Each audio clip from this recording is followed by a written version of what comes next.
Hello guys, welcome back to my YouTube channel. ಇವತ್ತಿನ ವಿಡಿಯೋದಲ್ಲಿ ಏನೇನು ವಿಶೇಷತೆ ಇದೆ ಅನ್ನೋದನ್ನು ತೋರಿಸ್ಕೊಡ್ತೀನಿ. ಸೊ ತಡ ಮಾಡದೆ ವಿಡಿಯೋ ಸ್ಟಾರ್ಟ್ ಮಾಡೋಣ ಗೈಸ್. So let's go. ಇದು ನಮ್ಮೂರ ತೂಗುಪಾಲ. ರೈನಿ ಸೀಸನ್ನಲ್ಲಿ ಇಲ್ಲಿ ಬರೋದು ತುಂಬಾ ಕಷ್ಟ, ಯಾಕಂತೇಳಿದರೆ ತುಂಬಾ ಜಾರ್ತದೆ. ಆದರೂ ಹೇಗೋ ದೊಡ್ಡ ಮನಸ್ಸಿಂದ ವಿಡಿಯೋ ಮಾಡೋಕ್ಕೆ ಶುರು ಮಾಡಿದೆ. ನನಗಂತೂ ಸೇತುವೆದು ಅಷ್ಟಾಗಿ ಭಯ ಇಲ್ಲ, ಬಿಕಾಸ್ ನಮಗೆ ಇದರಲ್ಲಿ ಹೋಗಿ ಹೋಗಿ ಅಭ್ಯಾಸ ಆಗಿಬಿಟ್ಟಿದೆ. ಲಾಸ್ಟ್ ಇಯರ್ ಮಳೆಗೆ ಈ ತೂಗುಪಾಲ ತುಂಬಾ ಹಾಳಾಗಿಬಿಟ್ಟಿತ್ತು. ನೀವು ಈ ಬೋರ್ಡನ್ನು ಗಮನಿಸ್ತಾ ಇರ್ಬೋದು. ಸೊ ಶಾಲಾ ಮಕ್ಕಳಂತೂ ತುಂಬಾ ಕೇರ್ಫುಲ್ಲಾಗಿ ಬರಬೇಕಾಗ್ತದೆ ಈ ತೂಗುಪಾಲದಲ್ಲಿ. ಸೊ ನಾನು ಈ ಸೇತುವೆ ಮೂಲಕ ಹೊರಟದ್ದು ಕೊಡಂಕೇರಿ ಕೊರಗಜ್ಜನ ದೇವಸ್ಥಾನಕ್ಕೆ. ಸೊ ಫೈನಲಿ ನಾನು ಕೊರಗಜ್ಜ ದೇವಸ್ಥಾನದ ದ್ವಾರದ ಹತ್ರ ರೀಚ್ ಆದೆ. ದ್ವಾರದ ಪಕ್ಕದಲ್ಲಿ ಅಜ್ಜನ ಕಾಣಿಕೆ ಹುಂಡಿ ಕೂಡ ನೀವು ಗಮನಿಸ್ತಿರ್ಬೋದು. ಸೊ ಎಷ್ಟೋ ಜನರು ವೆಹಿಕಲಲ್ಲಿ ಹೋಗಬೇಕಿದ್ರೆ ಇಲ್ಲಿ ಬಂದು ಅಜ್ಜನ ಆಶೀರ್ವಾದ ಪಡೆದುಕೊಂಡು ಹೋಗ್ತಾರೆ. ಸೊ ನಾನು ಇವಾಗ ಈ ದ್ವಾರದ ಒಳಗಡೆ ಹೋಗ್ತಾ ಇದ್ದೀನಿ.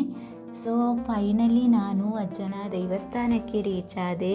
ಅಜ್ಜಂಗೆ ಮಲ್ಲಿಗೆ ಹೂವು, ಎಲೆ ಅಡಿಕೆ, ಹಣ್ಣು ಕಾಯಿ ಮಾಡಿಸಲು ತಗೊಂಡು ಬಂದಿದ್ದೀನಿ.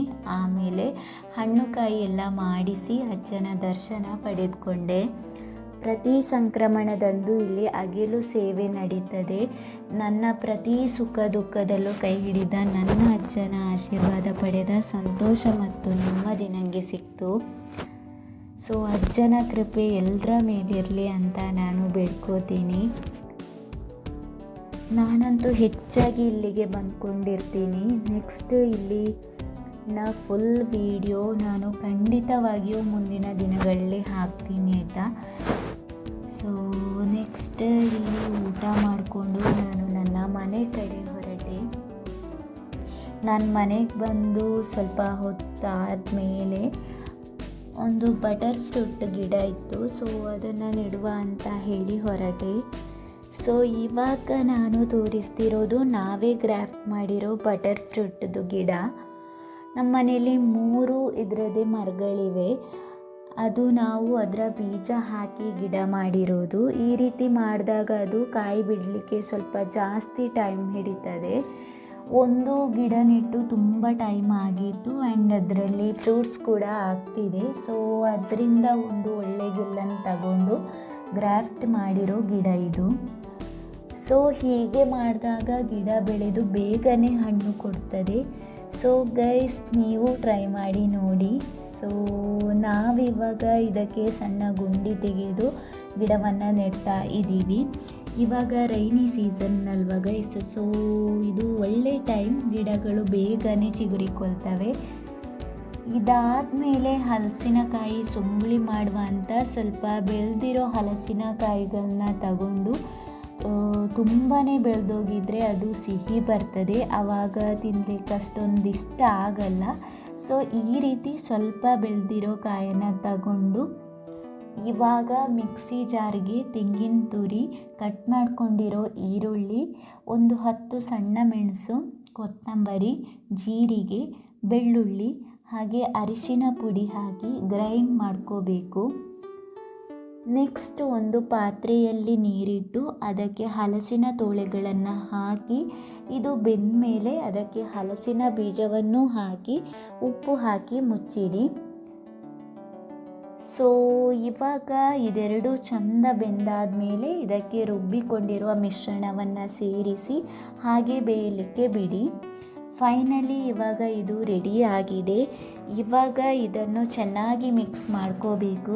ಇದನ್ನು ನೀವು ಸೌಟ್ ಹಾಕಿ ಮಿಕ್ಸ್ ಮಾಡ್ಕೊಳ್ಳೋಕ್ಕಾಗಲ್ಲ. ಸೊ ನಾವು ಈ ರೀತಿಯಲ್ಲಿ ಮಿಕ್ಸ್ ಮಾಡ್ಕೋತಿದ್ದೀವಿ. ಇದನ್ನು ಮಿಕ್ಸ್ ಮಾಡಿಕೊಂಡ ಮೇಲೆ ಇದಕ್ಕೆ ಒಗ್ಗರಣೆ ಹಾಕಿ ವಾಪಸ್ ಚೆನ್ನಾಗಿ ಮಿಕ್ಸ್ ಮಾಡ್ಕೋಬೇಕು. ಆಮೇಲೆ ಬಾಡಿಸಿದ ಬಾಳೆ ಎಲೆಗೆ ಇದನ್ನು ಹಾಕಿ ಈ ಮಳೆಗೆ ಟೀ ಜೊತೆಗೆ ಇದನ್ನು ತಿಂದರೆ ಸಖತ್ ಟೇಸ್ಟಿಯಾಗಿರುತ್ತೆ. ಯಾರೆಲ್ಲ ಈ ರೀತಿ ಮಾಡ್ಕೊಂಡು ತಿಂದಿದ್ದೀರಾ ಮತ್ತು ನಿಮ್ಮ ಕಡೆ ಇದಕ್ಕೆ ಏನಂತ ಕರೀತಾರೆ ಅಂತ ಕಮೆಂಟ್ ಮಾಡಿ ಆಯಿತಾ.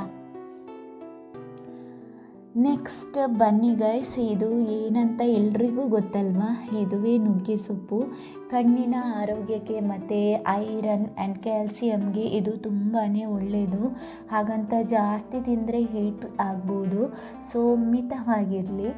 ನಾವು ಇದನ್ನು ಪಲ್ಯ ಮಾಡುವ ಅಂತ ಹೇಳಿ ಕಿತ್ಕೊಂಡು ಬಂದಿದ್ದೇವೆ. ಕಹಿ ಬರದೆ 10 ಮಿನಿಟ್ಸಲ್ಲಿ ಟೇಸ್ಟಿಯಾಗಿ ಹೇಗೆ ಮಾಡೋದಂತ ತೋರಿಸ್ಕೊಡ್ತೀನಿ ಬನ್ನಿ. ಎಳೆಯಾದ ನುಗ್ಗೆ ಸೊಪ್ಪನ್ನು ಕಿತ್ಕೊಂಡಿದ್ದೀವಿ. ಎಳೆ ಸೊಪ್ಪಾದರೆ ಕಡ್ಡಿ ಕಮ್ಮಿ ಇರುತ್ತೆ ಆ್ಯಂಡ್ ಕ್ಲೀನ್ ಮಾಡೋದು ಈಸಿ. ಸೊ ಹೀಗೆ ಇದನ್ನು ಕಡ್ಡಿಯಿಂದ ಎಲೆಯನ್ನು ಬಿಡಿಸ್ಕೊಂಡು ಒಂದು ಸಲ ಸೊಪ್ಪನ್ನು ಚೆನ್ನಾಗಿ ನೋಡಿಕೊಳ್ಳಿ, ಯಾಕಂದರೆ ಸೊಪ್ಪಲ್ಲಿ ಸಣ್ಣ ಕ್ರಿಮಿಕೀಟಗಳು ಇರೋ ಚಾನ್ಸಸ್ ಇರುತ್ತೆ. ಸೊ ನೆಕ್ಸ್ಟ್ ಇದನ್ನು ಚೆನ್ನಾಗಿ 2ರಿಂದ 3 ಸಲ ನೀರಲ್ಲಿ ಹಾಕಿ ಕ್ಲೀನ್ ಮಾಡ್ಕೋಬೇಕು.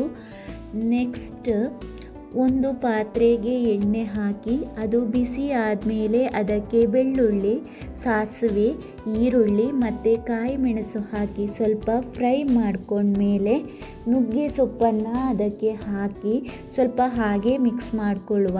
ನೆಕ್ಸ್ಟ್ ನೀರು ಹಾಕಿ ಮುಚ್ಚಿಡುವ. ಫೈನಲಿ ಇದು ಚೆನ್ನಾಗಿ ಬೆಂದಿದೆ.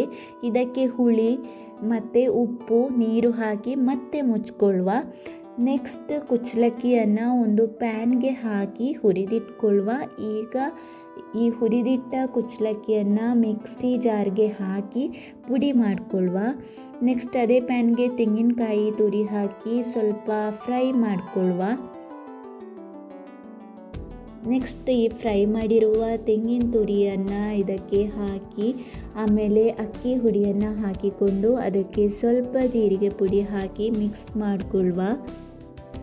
ಫೈನಲಿ ನುಗ್ಗೆ ಸೊಪ್ಪಿನ ಪಲ್ಯ ರೆಡಿ ಆಗಿದೆ ಗೈಸ್. ನನಗಂತೂ ಈ ರೀತಿ ಮಾಡಿಕೊಂಡು ತಿನ್ನೋಕ್ಕೆ ಸಖತ್ ಇಷ್ಟ. ನೀವು ಟ್ರೈ ಮಾಡಿ ನೋಡಿ ಆಯಿತಾ. ಇದಾಗಿತ್ತು ನನ್ನ ಇವತ್ತಿನ ಮಿನಿ ಬ್ಲಾಗ್. ಈ ವಿಡಿಯೋ ನಿಮಗೆ ಇಷ್ಟ ಆದಲ್ಲಿ ಕಮೆಂಟ್ ಮಾಡಿ, ಲೈಕ್ ಮಾಡಿ, ಹಾಗೆ ಶೇರ್ ಮಾಡಿ. ತಪ್ಪದೇ ನಮ್ಮ ಚಾನಲನ್ನು ಸಬ್ಸ್ಕ್ರೈಬ್ ಆಗೋದನ್ನು ಮರಿಬೇಡಿ ಅಂತ ಹೇಳ್ತಾ ಮುಂದಿನ ವಿಡಿಯೋದಲ್ಲಿ ಮತ್ತೆ ಸಿಗೋಣ. Take care.